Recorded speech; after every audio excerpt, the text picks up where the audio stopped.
Hello les amis, je vous retrouve pour une nouvelle vidéo sur le football européen et la Ligue des Champions 2024-2025 et je vais vous présenter le match Club Bruges contre Aston Villa. C'est un match qui a lieu ce mardi 4 mars 2025 à 18h45 pour le compte des huitièmes de finale. Allez dans cette compétition. Alors le Club Bruges c'est le 24e de la phase de poule qui reçoit Aston Villa le 8e. Dans cette vidéo on va revenir sur le classement de la phase de poule avec les statistiques des deux équipes. On verra également les résultats de ces deux équipes dans cette compétition ainsi que le classement des meilleurs marqueurs et des meilleurs passeurs de la Ligue des Champions 2024-2025. Puis on enchaînera par les 10 derniers résultats, toutes compétitions confondues et les stats du Club Bruges et de Aston Villa. Et on terminera par les compositions d'équipes et tactiques éventuelles, ce qui nous permettra d'avoir une idée et une tendance à cette rencontre. Donc au classement de la phase de poule, c'est vrai que les 8 premiers étaient qualifiés pour les huitièmes de finale, donc Aston Villa s'est retrouvé qualifié directement pour les huitièmes de finale. Ils étaient huitièmes avec 16 points en 8 matchs, 5 victoires, 1 nul, 2 défaites, 13 buts marqués, 6 buts encaissés, plus 7 de différence de but. Ils ont fait une bonne phase de poule, on va dire, pour en arriver à ce stade. Club Bruges avait fini dernier qualifié 24e avec 11 points en 8 matchs, 3 victoires de nul, 3 défaites, 7 buts marqués, 11 buts encaissés, moins 4 de différence de but.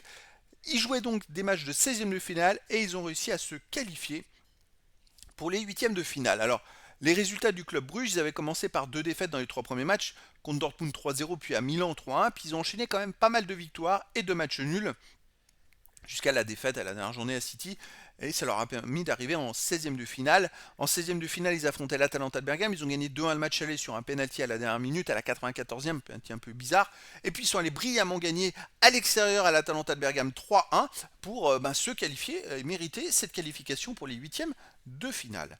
Aston Villa, de son côté, avait commencé par 3 victoires en phase de poule, 3 victoires sans encaisser de but. Après, ça s'est un peu tassé. Voilà, ils ont enchaîné des résultats mitigés, mais ils ont quand même battu le Celtic Glasgow 4-2, gagné 3-2 à Leipzig. Quand même une très bonne phase de poule pour arriver en huitième de finale. Alors à domicile, le Club Bruges, c'est quand même des résultats mitigés. Défaite contre Dortmund, victoire contre Aston Villa, victoire contre Sporting, nul contre la Juve, victoire contre l'Atalanta. Ouais, il y a quand même quelques belles performances. À l'extérieur, Aston Villa a gagné à Young Boys Bern, ils ont perdu à Bruges, ils ont gagné à Leipzig, ils ont perdu à Monaco. Voilà, ça alterne.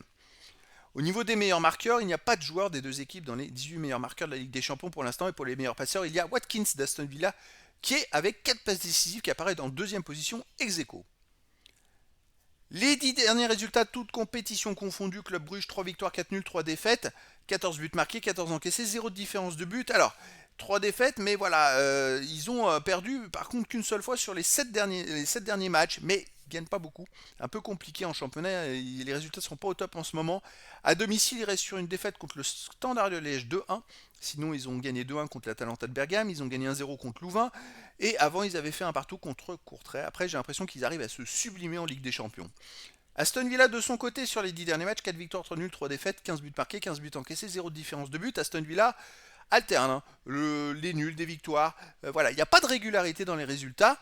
À l'extérieur, ils restent sur une grosse défaite à Crystal Palace 4-1. Sinon, ils ont perdu 2-0 à Wolverhampton et 1-0 à Monaco. Donc en fait, c'est vrai que sur les 10 derniers matchs, ils ont joué que 3 fois à l'extérieur. Et c'est 3 défaites. Hein. Pour moi, c'est vrai que Club Bruges, pour moi, est favori dans cette rencontre. Ils ont un bon petit jeu collectif. Ils se subliment en Ligue des Champions. Aston Villa n'a pas joué les 16e, mais je pense que Club Bruges peut l'emporter 2 buts à 1. Après, dans le foot, tout est possible.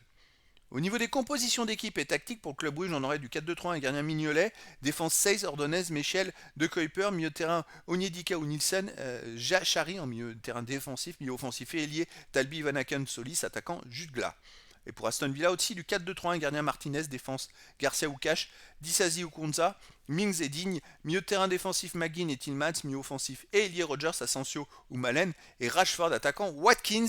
Alors c'est vrai qu'il y a les recrues Asensio et Rashford qui viennent d'arriver, ça rebat les cartes, surtout Rashford à l'extérieur avec sa vitesse, ça rebat peut-être les cartes. Après moi je mise quand même sur une victoire de Bruges 2-1. Après dans le foot, voilà, tout est possible, donc c'était la présentation les amis du match Club Bruges contre Aston Villa, un match qui a lieu ce mardi 4 mars 2025 à 18h45 pour le compte des huitièmes de finale aller de la Ligue des Champions 2024-2025. Voilà les amis, je vous dis à très bientôt pour une nouvelle vidéo.